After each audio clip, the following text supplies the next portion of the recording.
Buenas tardes amigos, les saluda su anfitrión y conductor, el abogado y contador público colegiado Francisco Villón. El día de hoy, 15 de julio del 2023, en este espacio, El Contador y los Negocios, que se transmite siempre al mediodía por BHTV, nuestro canal. El día de hoy vamos a insistir, ¿no? Porque ha vuelto a ocurrir de alguna forma, el fenómeno del populismo tributario. Como habíamos ya señalado, el populismo es en forma sencilla la ansia, ¿no?, de ser una persona popular, ¿no?, al que todos quieren, ¿no?, como ese campeón gladiador, ¿no?, de las películas que levanta la mano, levanta su espada triunfante y todo el estadio lo aplaude, después lo felicita, ¿no?, y crea el celo del emperador, del senado, ¿no?, porque es más popular que ellos, ¿no? Esa figura del populismo se vuelve a reproducir de nuevo. Esta vez viene de nuestro Parlamento a través de una ley, una llamada ley, que es bien curiosa también, ¿no? Si la podemos ver en pantalla. Esta ley, que es la 31828, ¿no?, publicada, aprobada, digamos, ¿no?, rubricada sería, exactamente, el 21 de junio del 2023, bajo la denominación de Ley del Joven Empresario, ¿no? O sea, que uno dice, wow, ¿no?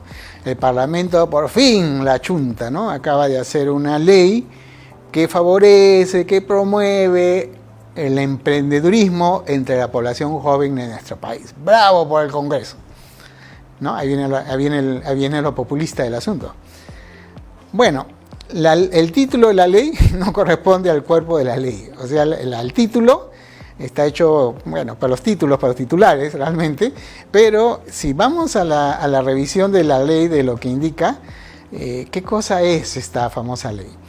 Esta famosa ley lo que indica en su artículo 2 es que es una ley de promoción, pero para las empresas que estén debidamente inscritas en la SUNAT.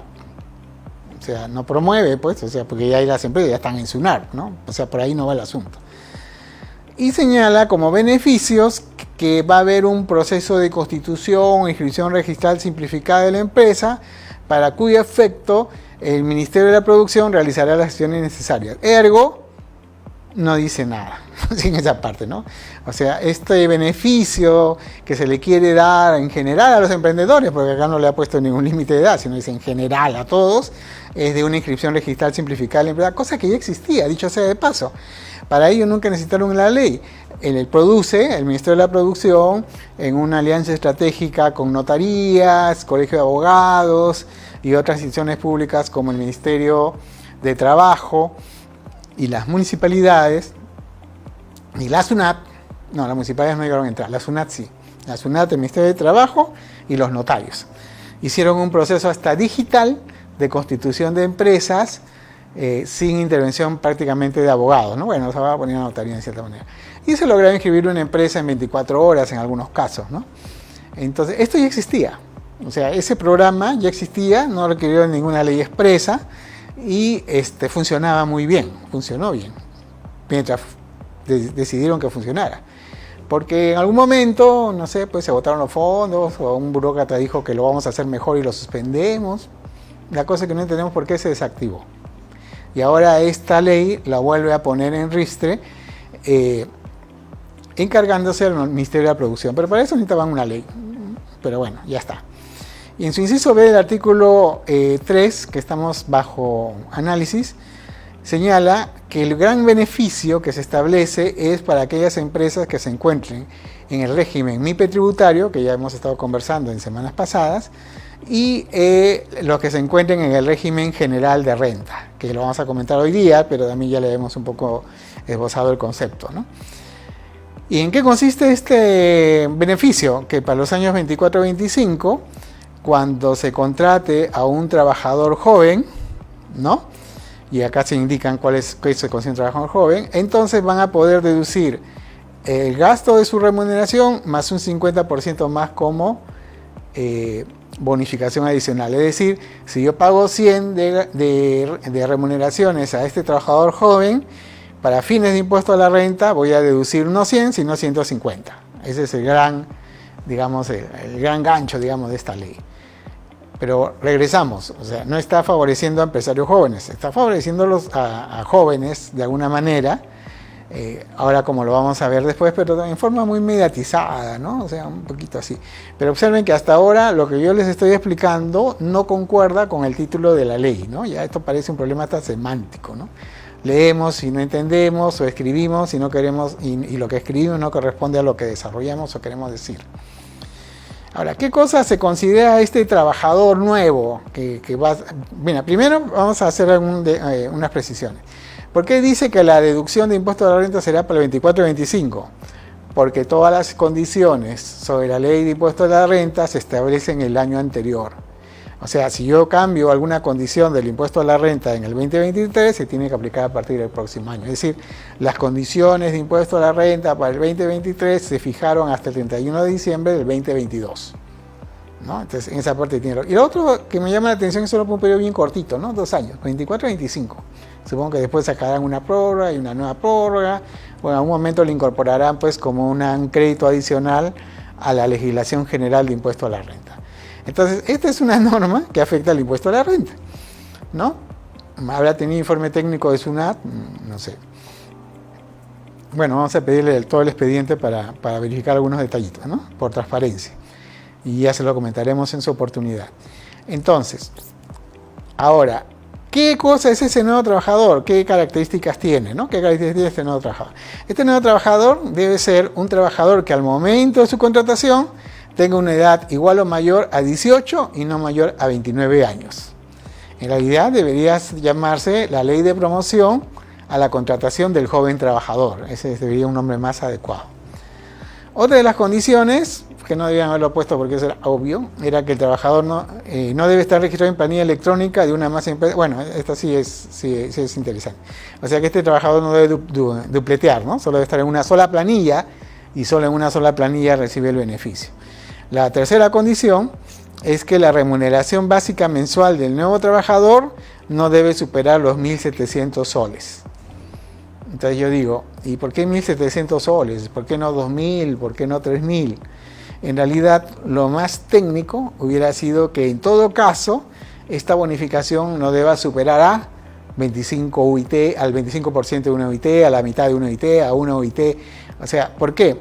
Porque esto tiene también una trampa, ¿no? O sea, si yo lo contrato exactamente hasta 1.700 en su boleta, perfecto, aplico el beneficio. Pero si yo lo contrato por 1.701, por 1.800, etcétera, pierde todo el beneficio. O sea, ya no puedo utilizar este crédito adicional. Entonces, aquí yo diría que hay hasta un error técnico legislativo. Debieron haber dicho, era más práctico, decir, esta bonificación no podrá superar, si es 1.700, estamos hablando de 500 más 350.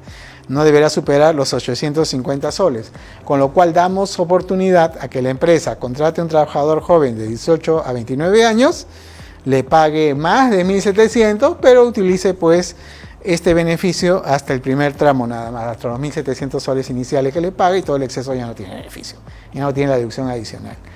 ¿Por qué los legisladores optaron por esta situación? No lo sé. ¿De dónde sacaron que debía ser 1.700? Tampoco podemos entenderlo, cuál es la idea. No es un OIT, no es un sueldo mínimo vital, no sé qué cosa es. Y segundo, un trabajador joven hasta 1.700, no es un sueldazo. Miren, actualmente la remuneración mínima vital está en 950 soles, 1.000 soles, digamos, ya, por simplificar. Pero nadie trabaja por 1.000 soles, están trabajando por 1.500 soles por lo menos. Y si no es por 2.000, en muchos casos. Entonces ya rápidamente se superaron los 1.700. ¿No? Ya rápidamente superaron los 1.700. ¿Por qué ustedes dicen, ¿por qué no aceptan un sueldo de 1.500? Muy simple. Si ustedes a estos 500 le restan todo lo que gastan en movilidad, que es hasta 2 horas de ida, 2 horas de vuelta, 4 horas del día gastándose en movilidad, más los gastos de refrigerio fuera de la casa, no todos tienen la capacidad, la oportunidad, la formato, etcétera, de llevar lonchera, las facilidades para poder degustar sus alimentos en el centro de trabajo, entonces 1.500 a más es lo mínimo que esperan, ¿no? Simplemente te dicen que no. No, pero si eso es lo mínimo. No, pues señor, no me conviene. Yo vivo al otro lado de Lima, en un cono, pues voy a estar yendo acá, voy a amanecer, me duermo poco, etcétera. No, por esa cantidad no trabajo. Entonces, ese es otro problema que tiene esta norma. Finalmente, dice que, bueno, ya las últimas condiciones son que el empleador incorpore al nuevo trabajador en el registro de planilla, cosa que no tiene que decirlo porque será obvio, tiene que hacerlo pues, por las normas de planilla. Que el número de trabajadores registrados en planilla electrónica debe ser el número de trabajadores registrados en la planilla electrónica del empleador es mayor al empleo en el periodo base, de acuerdo a lo establecido en el reglamento, o sea, va a ser reglamentado, o sea, tiene que superar un promedio. Y la relación laboral se inicia a partir del 1 de enero del 2024, es decir, no lo puedes contratar ahora, tienes que contratar el 1 de enero del 2024. Y el plazo mínimo de vigencia de trabajo es de un mes. Lo cual es un poco tonto porque el periodo de prueba clásico es 3 meses, así que va a haber sido hasta 2 meses y medio, por decirlo, ¿no? Entonces, el periodo de vigencia mínimo, ¿no? Mínimo es de un mes, nadie contrata por un mes, todos contratan por lo menos por 3 meses. Y también hay una figura de devolución de impuestos del IGB para las operaciones de exportación de bienes y servicios, pero esto ya conforme a su propia legislación, tampoco tiene que ver nada con la promoción. Entonces, en el fondo, pues, amigos contadores y empresarios, esta es una norma populista y parece un engañamuchachos, ¿no? Porque no tiene nada que ver con promover al empresario joven, tiende, entre comillas, a promover la contratación de trabajadores jóvenes, pero con todos estos temas yo diría su impacto es mínimo, más es un efecto propagandístico que trata de alcanzar nuestro propio Congreso. Bien amigos, vamos a la pausa y seguimos con su programa El Contador y los Negocios.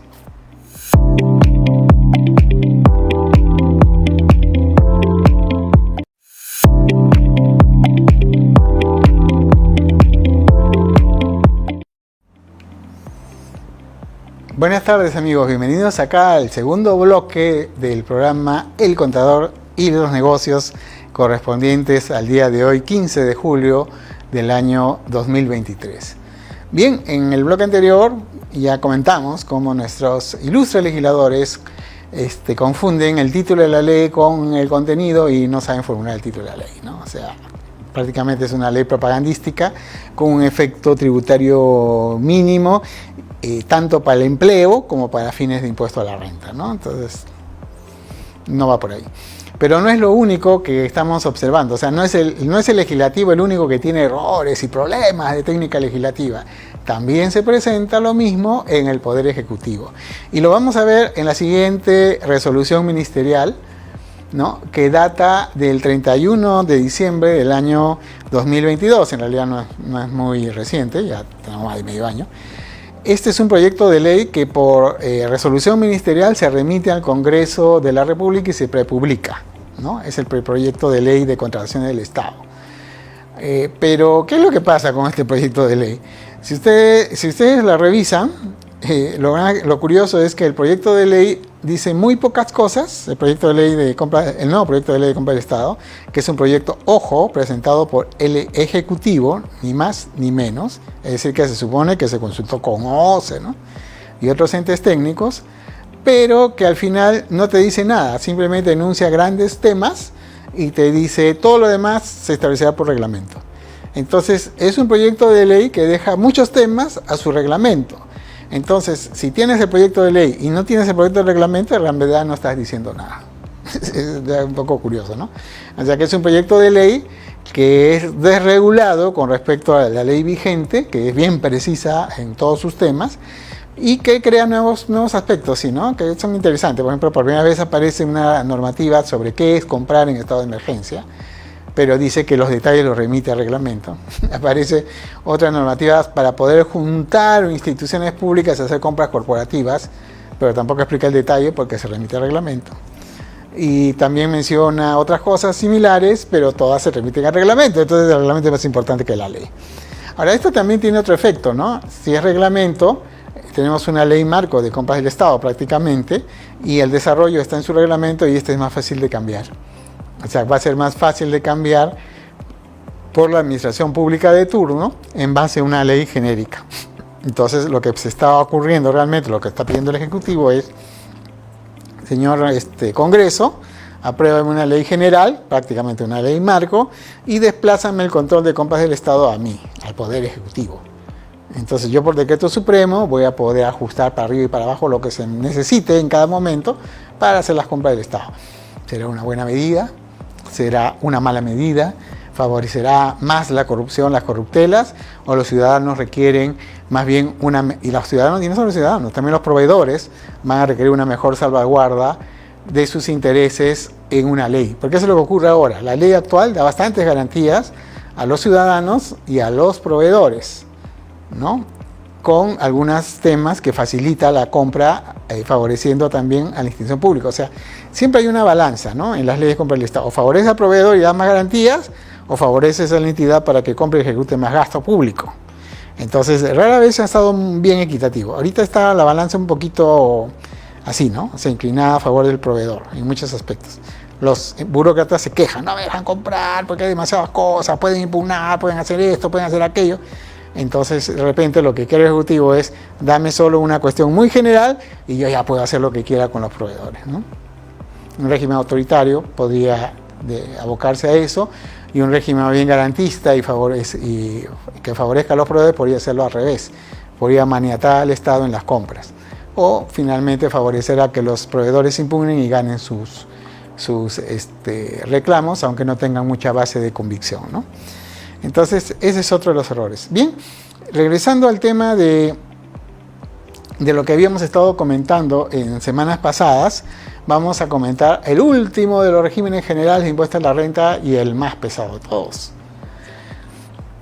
En nuestro espacio, no uno, sino muchos impuestos a la renta, ya llegamos finalmente al régimen general. Como ustedes observan en el cuadro resumen, que siempre lo ponemos al inicio de esta sección, en realidad son 4 regímenes de renta, ¿no? El RUS, el más chiquito, dado para más que nada pensado en consumidores finales, puestos de mercado, ¿no? Pequeños restaurantes, sangucherías, ¿no? Ese tipo de zapaterías, ¿no? Cuyo consumidor final es una persona natural. Por eso dan boleta de venta, no necesitan emitir factura, y un negocio de montos muy pequeños. El régimen especial de renta, que es un poco más grande, donde ya hay personas jurídicas, la facturación es un poco mayor, pero tampoco no es wow, ¿no? Muy mayor, es 525.000 al año, que es fácil de alcanzar, dicho sea de paso.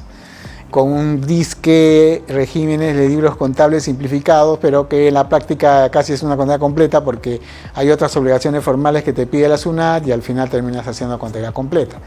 Luego viene el régimen MIPE tributario, ¿no? Con ciertas facilidades para la parte tributaria para las MIPES, entendiendo, ojo, que una cosa, esta es la MIPE tributaria, para el Ministerio de Trabajo es otra MIPE, para el Ministerio de Industria y Producción es otra MIPE, ¿no? O sea, los conceptos son MIPE, son multiversos MIPE separados. Bueno, y el régimen general, que es para, bueno, es el gran buque insignia, ¿no? Es decir, aquella empresa, aquel contribuyente tributario de renta de tercera categoría que ya no tiene ningún límite, puede hacer facturas, puede hacer todo tipo de negocios, puede hacer grandes emprendimientos, grandes inversiones, pero tiene los costos formales más altos. Contabilidad completa, declaración anual de impuesto a la renta completa, registros, sometido a fiscalización, etc. Pero también tiene una gran ventaja, y por eso es que muchos, aunque son pequeños empresarios y podrían estar entre el RER y el régimen MIPE tributario, prefieren finalmente inscribirse, invertir un poquito más o gastar un poquito más y adscribirse al régimen general de impuesto a la renta. ¿Por qué? Porque yo soy un pequeño taller que hace sus piezas metalmecánicas y se las vendo pues a Minera Raura, o se las vendo a Volcan, o le fabrico algunos accesorios para que Telefónica ponga sus cables de telefonía. Entonces, como yo tengo pues clientes corporativos, o aspiro a crecer atendiendo clientes corporativos, no le voy a dar una boleta de venta, pues ellos me van a pedir una factura. Entonces, por ese elemento solo ya se disuade a estas pequeñas empresas y se van al régimen general, ¿no? Se van al régimen general y entonces ya entran a todo este juego, que es el que vamos a explicar a continuación. En realidad, el régimen general, si lo vemos en perspectiva, es la madre de todos los regímenes. O sea, el régimen general era realmente el régimen de impuesto a la renta de tercera categoría. Luego, en nuestra opinión, por un mal criterio de segmentación, que debió haberse ido más a las tasas que al régimen en sí. Se quisieron crear regímenes simplificados, quitándole algunas obligaciones tributarias con poco éxito a mi modo de ver, porque al final aparecieron otras obligaciones formales que lo obligaron a restaurar esa contabilidad que se le había reducido, la obligan a restaurar y otras cosas más. Entonces tenemos estos otros 3 regímenes precedentes que ya les hemos comentado. De los cuales tal vez el RUS yo creo que es el más acertado, ¿no? Es el más acertado, pero en su nivel, ¿no? En realidad yo creo que el RUS sí es un régimen que cambia definitivamente las reglas del juego. Mientras que el REI y el MIPE mientras que el régimen especial de renta y el régimen MIPE tributario es un régimen general recortado, ¿no? Y a veces mal entendido. ¿Y en qué se basan todos estos conceptos de regímenes? En la renta. ¿Y la renta qué cosa es en términos tributarios? Es la actividad que resulta de una producción de una fuente. ¿De una fuente qué? De una fuente de actividad empresarial. Yo me gano la vida haciendo zapatos y vendiéndolos. Es una actividad empresarial. Yo me gano la vida haciendo servicios jurídicos de notario. Es una actividad empresarial. Yo me dedico a hacer fotografías, ese es mi modo de vida, es una actividad empresarial. Entonces, toda actividad que tenga forma empresarial, ¿no? Y ahí también hay algunas discusiones de teóricos, está afecta pues al impuesto a la renta en alguna de sus 4 versiones. En este caso ahora vamos a estudiar la versión régimen general, ¿no? ¿Qué cosa no es una actividad empresarial? Esa sería la pregunta, ¿no? Es aquella actividad que la realizo solo, como abogado, como contador, como asesor. No tengo secretaria, gerente de ventas, gerente de producción, no tengo almacenes, hasta ni siquiera necesitaría oficina porque podría trabajar entrevistando a gente en cafeterías de aquí para allá o visitándolos a sus oficinas, ¿no? Esa no es una actividad empresarial, se considera actividad personal de servicios, ¿no? Entonces, pero todo lo demás, aquello que requiere una relación empresarial, ya sea hasta familiar, porque hay estos fotógrafos que trabajan con sus hijos, con sus esposas y todos andan con su cámara profesional. Entonces, y tienen un solo logo, un solo nombre, una sola imagen institucional, ya es una actividad empresarial, ¿no? Entonces, el concepto es esa actividad empresarial. Señor, pero yo soy comerciante, pues yo me dedico, yo vivo en Puno, ¿no? Y vengo acá a Gamarra, y en temporada de escolar en temporada de matrícula escolar compro uniformes escolares y los llevo a vender a mi tierra. Y en la temporada de fiestas patrias vengo acá, compro escarapelas y banderas y me dedico a venderlas en mi tierra. Y en la temporada de agosto a septiembre, que es un poco el invierno, para allá, muy fuerte, vengo y compro bastante ropa de abrigo y me voy para allá frazadas y esas cosas y las llevo.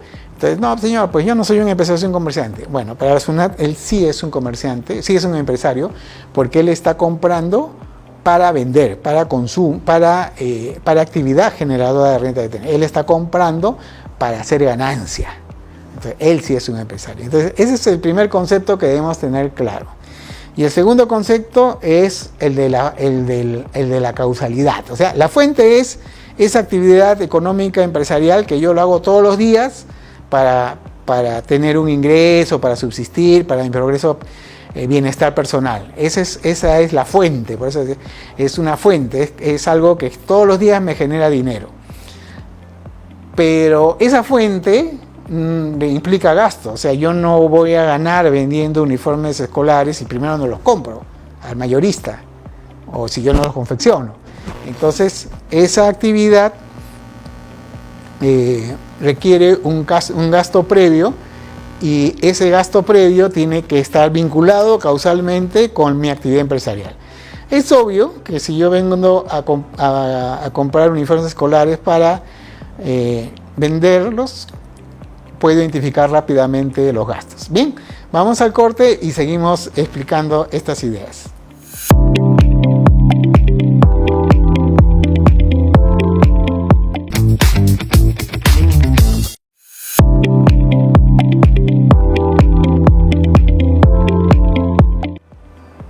Bien, amigo empresario, amigo contador, estamos revisando en el día de hoy el régimen general de renta, de impuesto a la renta, ¿no? Que es el buque insignia en realidad de donde han derivado prácticamente todos los demás regímenes de impuesto a la renta. Si vemos la imagen de la fuente, como habíamos estado comentando al cierre del segmento del programa previo, lo que les decía es que la actividad empresarial es una fuente, porque mientras yo me dedique a comprar uniformes escolares en Gamarra para llevarlos a mi tierra a vender, esa es una fuente, pues no, lo hago una vez, lo hago 2 veces, lo hago 3 veces, estoy manteniendo vivo la fuente, ¿no? Es una fuente permanente de actividad empresarial. Pero esa fuente requiere gastos. Yo para comprar estos uniformes en Gamarra al por mayor y venderlos en mi tierra, primero tengo que comprar mis pasajes a Lima, tengo que hospedarme en un hotel, tengo que gastar en movilidad en la ciudad de Lima, tengo que ubicar cuál es el mayorista más adecuado para lo que yo quiero, o volverlo a contactar porque ya lo seleccioné, etcétera, o verificarlo por último, ¿no? Reverificarlo. Entonces hay gastos de desplazamiento, etcétera, mis viáticos porque tengo que alimentarme mientras estoy haciendo toda mi operación de compra, y luego que tengo mi lote, lo pago, lo tengo que embarcar en encomiendas y yo también me tengo que regresar con mi pasaje, ¿no? Entonces todo eso es el gasto necesario para mantener la fuente. Entonces toda renta, toda actividad empresarial necesariamente necesita un gasto, no es que venga sola, eso no existe. No existe la actividad empresarial sin gasto, tiene que tener un gasto, si no esta utilidad, esta ganancia nunca se va a producir, ¿no? Esa es la situación. ¿Y cómo sabes si el gasto corresponde o no a la fuente? Por el principio de causalidad. O sea, hay una causa-efecto. O sea, si yo gasto, que es mi causa, mi efecto debe ser mi ganancia, ¿no?, de mi actividad empresarial. Si yo gasto en venir a Lima, si yo gasto en hotel, si yo gasto en alimentación en Lima, si yo gasto en desplazarme dentro de la ciudad, si yo gasto en hacer la encomienda, pagar la mercadería y luego la embarco y me la llevo, todos esos costos y gastos forman parte del costo de ese uniforme. Y cuando yo llego a mi pueblo, hago una simple aritmética, sumo todos esos costos, más lo que yo quiero ganar, lo divido entre los uniformes y ese es el precio de venta que yo utilizo, ¿no? Y toda actividad empresarial en ese sentido también tiene un riesgo, porque si yo hago todo eso y resulta que mi vecino vende más barato que yo, piña, de repente estoy perdiendo, ¿no? Entonces ya tengo que acomodarme, ¿no? Pero todos los comerciantes que vienen a Lima a llevar este tipo de mercadería saben exactamente cuánto ganan, cuánto pierden y a qué precio lo venden. La tienen bien estudiado, ¿no? La verdad es un poco difícil que alguien se lance una actividad empresarial para perder plata. Eso es casi imposible, ¿no? En todo segmento, en todo mercado y en todo nivel. Prácticamente es algo imposible. Entonces, esas son las dos matrices por las cuales se funciona. Funciona el impuesto a la renta. Y esta causalidad tiene que cumplir también 2 condiciones. Tiene que ser razonable, es decir, tengo que tener un razonamiento que me lleve a sostener que ese gasto es necesario para mantener la fuente. El pasaje a Lima, obvio, ¿no? O sea, si no vine a Lima no podría comprar, eso no se compra por internet, pues no me lo van a mandar pues en una orden así, por depósito. Aunque ahora hay algunos comerciantes que hacen eso, ¿no?, para computadoras y para ciertas cositas, ¿no? Pero ya previamente estudiado, ¿no? Hay gente que compra televisores al por mayor o por lotes a través de internet, pero ya son pues gente que conoce, o sea, ya ha habido una primera inversión en conocer gente, en la seriedad, porque es muy fácil, pues yo mando el dinero y nunca llegaron mis televisores y me estafaron, vengo a Lima y ya se mudaron, entonces prácticamente ya perdí, ¿no? Entonces hay toda una serie de elementos sobre esta causalidad que debe cumplirse. Y hay 2 criterios básicos que exige la jurisprudencia tributaria, que cumplan el criterio de razonabilidad, este razonamiento que les acabo de indicar, y el principio de generalidad, o sea que el gasto sea general, sea para el negocio. Ustedes dicen, ¿pero por qué generalidad? Porque ya en empresas más grandes ha habido el vicio, ¿no?, de querer ocultar gastos personales o que no son del giro de negocio como gastos que fueran de la empresa. Por ejemplo, la típica, ¿no? Vamos a hacer un obsequio al personal por el Día de la Madre y resulta que lo único que se compra son cosas para la esposa del gerente general. Entonces no es generalidad, pues no es que estás entregando a todas las madres de la empresa, no es general, sino que está favoreciendo a una persona, es un gasto personal. Entonces no se acepta como gasto contra el impuesto a la renta. Entonces esa es un poco digamos, esos 2 criterios básicos que además deben cumplir, ¿no? Y ahí empieza el pleito. El pleito de la administración tributaria con respecto a cobrar o no el impuesto a la renta siempre ha sido el mismo. Tienes tus ingresos, y casi nunca se discuten los ingresos, a menos que tú ocultes pues ingresos. ¿Cómo es que la SUNAT se da cuenta que incluyen ingresos? Porque tienes unos depósitos enormes en tu cuenta bancaria y no corresponden a tu facturación. Y no recibes préstamos. ¿De dónde sale esa plata? ¿Ya? ¿Quién tiene más condiciones de poder ocultar ingresos? Ciertos giros de negocios se prestan más. Por ejemplo, los bares y discotecas. Cobran en efectivo, no te dan un comprobante o te dan un ticket que no es un comprobante de pago en realidad, ¿no? Ni necesitas ticket, pues, porque ya compraste y todo lo demás. Y lo depositan en una cuenta que no es de la empresa. Pues esto ya está organizado, ¿no? Hay ciertos giros de negocio que se prestan más a esto y otros no se prestan. Si estás pagando la discoteca y las bebidas con tarjeta de crédito, obvio que eso no lo va a poder esconder de su facturación. Pero los pagos en efectivo sí podría esconderlo de su facturación. Entonces, ¿cómo se detecta esto? Porque hay un ratio o una estadística que maneja la SUNAT que dice por cada pago en tarjeta, tanto más o menos debe ser en efectivo. Si no lo encuentran, ya empiezan a sospechar y van a otras medidas de fiscalización. Entonces, hay siempre la SUNAT pelea que no te ocultes ingresos por un lado y verifica fuentes bancarias, ¿no? Arqueos de caja en algunos casos. Y por otro lado, que no le engañes con los gastos, que todos los gastos cumplan con el principio de causalidad, la necesidad para mantener el giro del negocio, que sean razonables y que sean generales. Ese es, siempre el pleito con la SUNAT. Y cuando te dice, este gasto no te lo reconozco mi impuesto de la renta y no te lo reconozco para fines de IGB, o sea, caen los dos juntos. Entonces, en esa línea, todo el problema de los gastos del impuesto de la renta se reducen a tres conceptos. Hay gastos sin límite que te acepta la autoridad tributaria porque son de la fuente, son del giro del negocio, esos nunca te los va a discutir. Compras de materia prima, pagos de mano de obra, mientras estén registrados, cumplan formularios, no te lo van a discutir esos gastos porque obviamente son del giro del negocio. Hay otros gastos que son permitidos por la autoridad tributaria pero están sujetos al límite. ¿Y eso por qué? Porque también son del giro del negocio, es correcto, pero a veces los empresarios en su discrecionalidad, porque tienen obviamente la discreción para administrar su negocio, los disparan innecesariamente justamente para obtener un beneficio o para restar la renta tributaria. El ejemplo más típico, los gastos de representación. Entonces, gastos de representación, almuerza con la esposa y lo pasa como gasto de representación, almorcé con el cliente alfa. ¿No? En la noche se va pues a discoteca, en fin, gasta y pone en la factura reunión con la corporación Z. Y todos esos gastos de representación se van acumulando y salen una cuentaza. Pues entonces lo que dijo la SUNAT fue, mira, yo te reconozco gastos de representación hasta un porcentaje o hasta una cantidad fija de UIT, que son bastante altas, dicho de paso, no son chiquitas. Entonces, ya, pues les puso un estate quieto, pues, ¿no? Les puso un estate quieto, ¿no? Entonces, esos son gastos permitidos, pero sujetos al límite. Después tienes los no permitidos, los prohibidos definitivamente, ya. Esos son los que no pertenecen al giro del negocio. Básicamente, son gastos personales, que no corresponden a la fuente. ¿Cómo se determina un gasto personal que no corresponde a la fuente? Porque se hace un análisis de causalidad, se hace un análisis de razonabilidad, se sustenta y se dice, no, pues señor, eso no es gasto del negocio, ¿no? Yo me acuerdo que una vez un cliente me dijo, pasa a la empresa esta factura. Digo, ¿qué cosa es? Es un resucitador para la gente que se ahoga. ¿Y nosotros qué tenemos que ver con eso? Si nosotros somos una compañía farmacéutica, no tenemos posta, ¿no? Entonces me empieza a inventar un cuento, ¿no? Me dice, sí, porque soy un trabajador, no sé qué.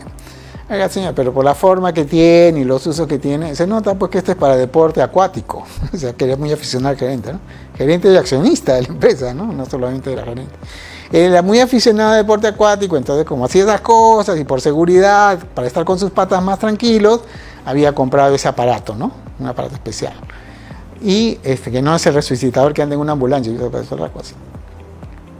Entonces, y lo quería pasar como gasto de la empresa. ¿Se lo rechacé? Bueno, yo le expliqué y me lo aceptó. Al día siguiente vino la SUNAT y me agradeció porque no estaba en la contabilidad esa famosa factura, si no nos hubieran levantado en peso.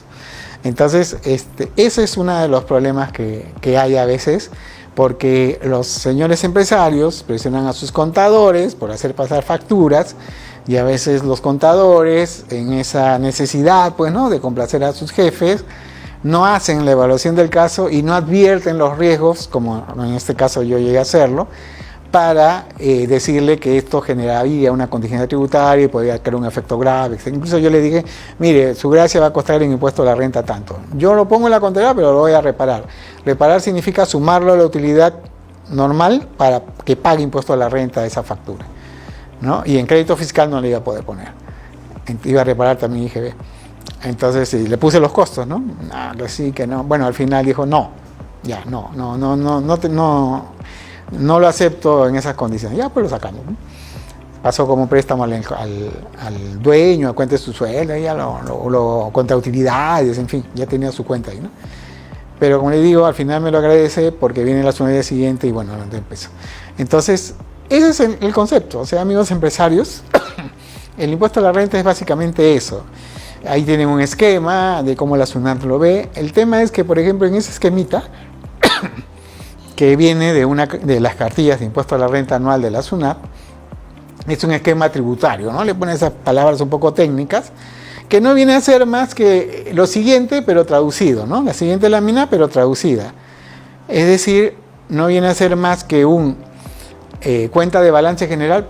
En la siguiente lámina se observa, no viene a ser más que una cuenta general que está de acuerdo a un plan de cuentas. O sea, los contadores lo ven así. Lo que hacen es lo traducen y lo ponen en el formato de SUNAT, ¿no?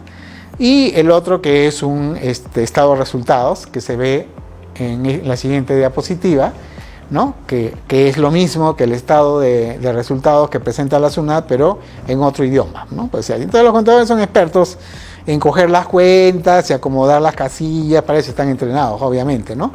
Pero el problema que a veces tienen los pequeños empresarios, los contadores de MIPES, pymes, es que los gerentes, que además son dueños de la empresa, le dicen, pásame esta factura, porque yo te lo digo, y el contador no tiene, digamos, la suficiente a veces prisa, también a veces están con prisa, ¿no? El suficiente detenimiento como para examinar la factura y, de ser el caso, sustentarle a su gerente por qué esa factura la va a reparar. A decirle, yo la registro, yo ingreso a la contabilidad, porque es su contabilidad, pero la vamos a reparar. Y esa reparación significa esto, que va a pagar impuesto a la renta tanto, IGB tanto, porque no es deducible para fines de impuesto a la renta, ni puede ser considerada como crédito fiscal para fines de IGB, ¿no? Entonces, ese concepto es el que a veces los contadores nos quedamos un poquito cortos, y por eso es este programa, para entrenarlos más en ello, y también para que los empresarios entiendan cuáles son las dificultades que observa un contador, ¿no? Entonces aquí ya vamos empezando a ver cómo se determina el enfoque, digamos, el impuesto a la renta bajo enfoque tributario.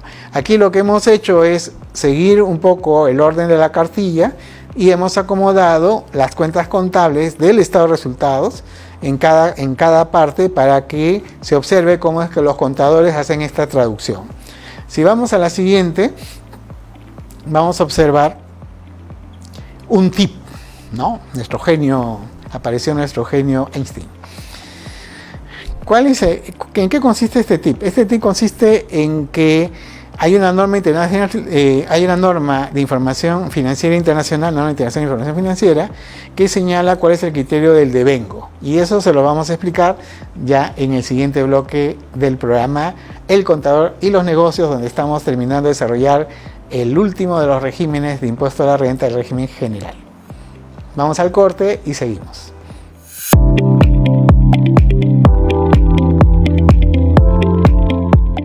Bien, amigos, ya llegamos al último bloque del programa y nos quisimos detener en este tema del devengo por una razón. El concepto del devengo es clave y básico para fines de impuesto a la renta y para la contabilidad.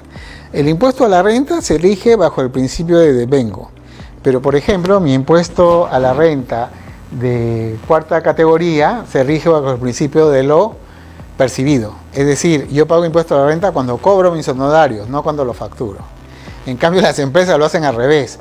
Pagan impuesto a la renta cuando facturan el ingreso y no cuando se lo cobren. Lo cual significa que va a tener que financiar el impuesto a la renta si es que no ha cobrado su factura, obviamente, ¿no? Bueno, este es un tema de rotación, así que en la práctica es un poco raro que si es la empresa solvente, obviamente, si es una empresa regular que genera utilidades, es poco raro pues que en realidad se vean pues afectados en caja por un tema de impuesto a la renta. Es un poco raro, si hay un manejo adecuado, ¿no? Dicho de paso. Algunos empresarios siempre se quejan que pagan demasiado impuesto, pero en realidad, si lo miran así, el impuesto al IGB no les pertenece, le pertenece al Estado. Ustedes lo han cobrado por el Estado, se lo dan. No, es que yo ya lo cobré, lo tengo en mi cuenta, mezclado. Señor, lo mejor es que lo separe en una cuenta especial para que usted sepa que esa cuenta no es suya. Una vez que se use crédito fiscal, ahí sí ya podría disponer del saldo. Pero antes no, por favor, no cometa ese error porque está pensando que es su dinero y no es su dinero. Usted cobró el valor de su mercadería más IGB. Ese IGB es del Estado. Y cuando usted compra con IGB, tiene pues la forma de compensar y paga el saldo. Entonces lo que hacen es lo meten todo en la misma cuenta de la empresa y ahí ya empieza la desidentificación del IGB. Yo les recomiendo hacer eso porque hasta ahora siempre he conversado con empresarios y les es difícil entender a veces que no toda la caja es suya porque todo está mezclado. Entonces sería una buena práctica para identificar que las cuentas del IGB, la parte del IGB se deposita en otra cuenta para que lo vean más visual, ¿no? que no lo pueden disponer libremente.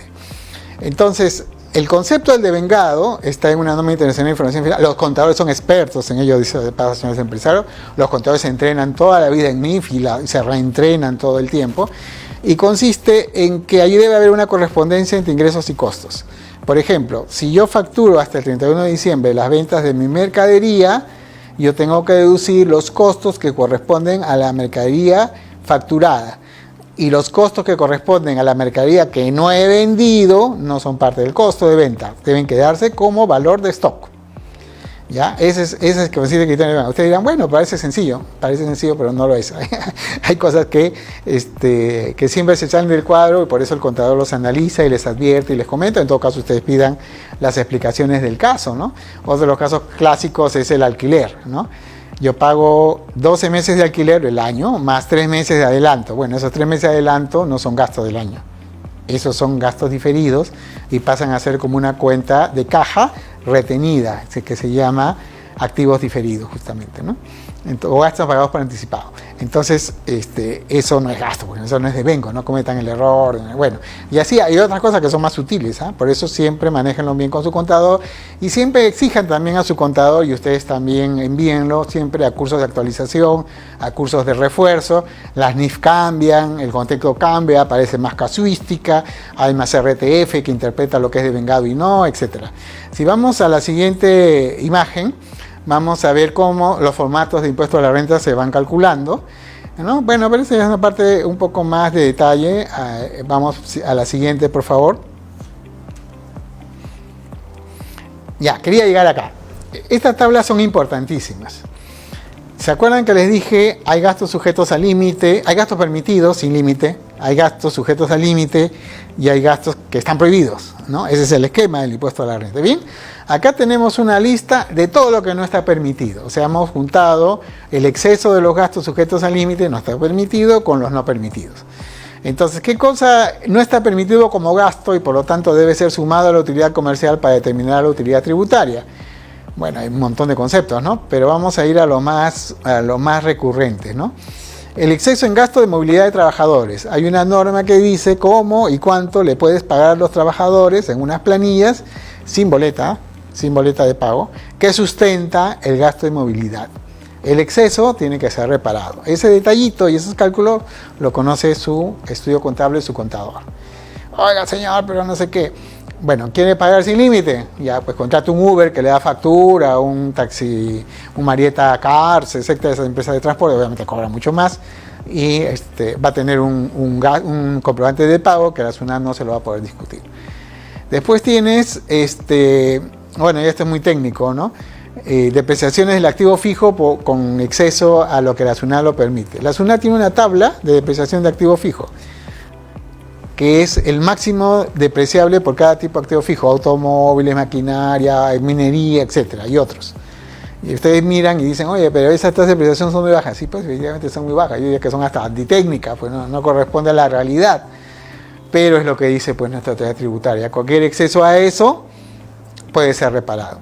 Ahora, eso no significa que utilicen las tablas de depreciación de SUNAT. Pueden utilizar la depreciación que ustedes consideren técnicas, pero tienen que llevar un control independiente de su contabilidad para poder pagar las adiciones que correspondan a ese exceso de depreciación no permitida por la autoridad tributaria. Está en un reglamento eso, las tasas de depreciación de la autoridad tributaria.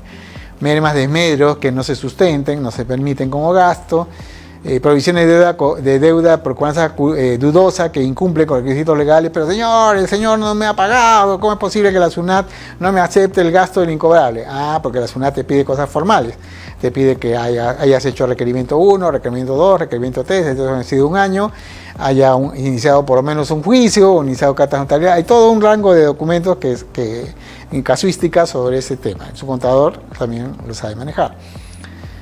Bonificaciones, gratificaciones y distribuciones acordadas al personal no pagadas en el ejercicio. Eso también, o sea, tú dices, deduces como gasto gratificaciones, bonificaciones, pero no lo pagas. Entonces la SUNAT asume que eso es un gasto falsificado, o sea, que tú has hecho una provisión indebida. ¿Cuáles son en el caso de las MIPES, o sea, los más generales, ya? O sea, los casos que he visto como más generales, ya por experiencia profesional? El caso 11, exceso de valor de mercado de remuneraciones que corresponde al titular de la IRL. O sea, tú eres dueño de tú eres gerente titular de la IRL y te pones el sueldo que se te ocurra, pero tu contador debe advertirte que hay un límite a ese gasto. Puedes aparecer en planilla legítimamente, pero va a tener que ser reparado el exceso. Entonces, muchos contadores no le advierten a su gerente de IRL que hay un exceso de gastos en remuneraciones y por lo tanto incurren en un riesgo tributario y a veces en la prisa se olvidan de hacer el reparo y luego cuando hay una fiscalización empiezan los problemas. ¿Y cómo es que la SUNAT puede saber estas cosas? Porque tiene el plan, mis señores, tiene la planilla electrónica, hace simplemente una corrida de computador y va a salir el listado de todo lo que sospechosamente pueden estar escapándose a este límite, les manda el requerimiento 1, el requerimiento 2, bingo, ya cayeron, ¿no? Entonces hay que tomar en cuenta esas restricciones que también incluyen a la cónyuge. Entonces tenemos una lista, vamos de frente ya hasta el final, de 36 conceptos, no más, de 41 conceptos que corresponden a adiciones a la renta neta, que corresponden a los excesos, a los gastos sujetos al límite y a los gastos no permitidos. Y toda esta información no la he inventado en realidad, la hemos recuperado de las cartillas y de los formularios de la SUNAT de impuesto a la renta, ahí están especificadas, pero lo que más nos llama atención es la última planilla, la última concepto, el 42 otros. O sea que la misma administración tributaria no tiene mapeado todos los casos. ¿Por qué la SUNAT tiene que poner otros al final? Porque bueno, siempre hay legislación nueva, siempre hay casuística nueva, siempre hay casos nuevos, debe poner otros, pues. O sea, tu contador no solamente tienes que hacer el checklist de estos 41 conceptos precisamente definidos por la administración tributaria, sino que además tienes que pensar por ahí si se te escapó algo. Yo creo que esto es un poco deficiente, ¿no? Esto también hace un poco, le quita seguridad jurídica a la declaración. Debería estar claramente definido y compilado en toda la información sobre gastos no deducibles en una sola fuente. Ahora, señor empresario, tomar en cuenta el checklist de todos y cada uno de estos gastos no permitidos es trabajoso, es engorroso, es detalloso y presenta errores. Nunca le exija a su contador hacer el balance de cierre tributario a última hora. Cierren en el mes de enero, tienen todo febrero para ajustes y correcciones y lo presenta con tranquilidad el mes de marzo. No le alcance facturas y comprobantes de pago a último minuto. No le pase los estados de cuenta bancaria a último minuto, de todo el año. Inclusive a veces algunos hacen eso, no del último mes, de todo el año. Entonces, tengan por favor mucho cuidado porque todo eso expone a riesgos de error en estas declaraciones y eso va a provocarles multas, sanciones, resoluciones de determinación y muchos casos.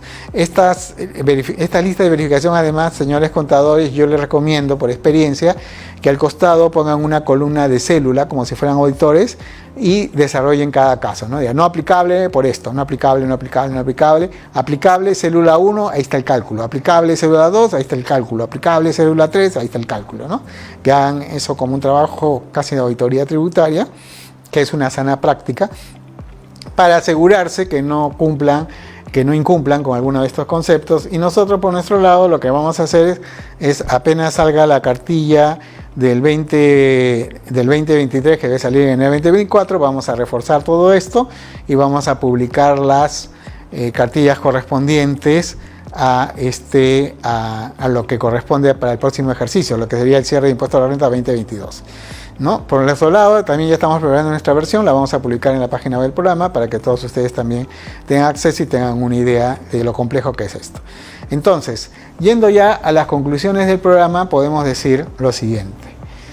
Primero, hay una mala práctica legislativa, ¿no? Los títulos de leyes no corresponden a lo que dicen y parece que hay un afán propagandístico del Congreso de ser populista. Segundo, hay una mala práctica legislativa en el Ejecutivo en sus proyectos de ley, ¿no? Pone un proyecto de ley muy general, todo tira reglamento y si no como hay reglamento no dijo nada. Entonces estamos en una desregulación bien extraña. Tercero, el impuesto a la renta, lo que hemos estado revisando, el régimen general. Es más complicado de lo que parece, ni tanto, porque estos 36 conceptos que hemos mostrado también se aplican al MIPE tributario y al régimen especial de renta, así que no es tan fácil. No, perdón, a este y al MIPE tributario. Ellos tienen otra figura. Pero, de todas maneras, esta es la base de cualquier intervención y fiscalización de la SUNAT. Estén atentos, contadores, empresarios, por favor, no hagan las cosas a último minuto con su contador. Señores contadores, colegas, actualización permanente y constante. En eso vamos a insistir también en nuestro programa. Y con estos tips cerramos la edición del día de hoy correspondiente al 15 de julio del 2023 del programa El Contador y los Negocios por BHTV, nuestro canal, y los invitamos a continuar en sintonía la próxima semana. Gracias por su acompañamiento en esta pantalla.